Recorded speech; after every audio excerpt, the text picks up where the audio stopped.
เฮ้ยเราขี่รถมารับดิ นับ อย่า นะ บอกอยู่ว่าผมไม่ถนัดเมาส์ใหม่ หลัง1 2 3 ใครเขาโป๊กมา แล้วมาต่อยเลยไป ลู โอ้ยแกเอาเนี่ยก็ไม่เห็นเนี่ย ทำไม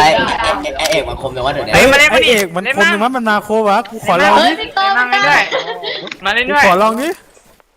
มาไอ้น็อตนับ เกาะก็เปลี่ยนเขาอีก 2 1เริ่มยอมแพ้แพ้ โอ้โหล่วงเลยสัตว์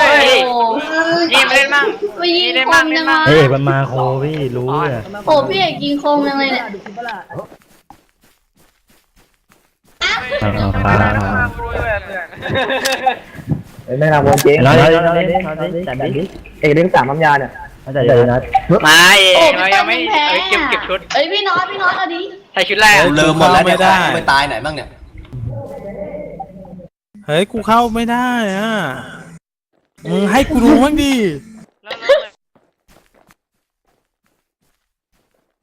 ไม่มีคนช่วยกู อ่ะฮะ ออกไปก่อน ขอไปนะ ออกไปอยากเซิร์ฟ เฮ้ยเลดี้เฟิร์สต้องเสียสายผู้หญิงดิมึงออกไปเร็ว อะไร ของกูไปเก็บก่อนแล้วกันเดี๋ยวลืม เฮียนี่ก็ทักเอ้ยใครยิงไว้สัตว์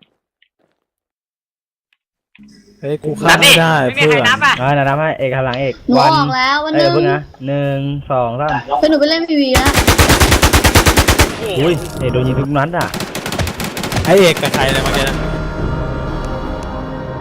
ไอเซฟมากูมาตรงนั้นเลย กูลืมหมดแล้วเนี่ยของกูตายไหนบ้างวะ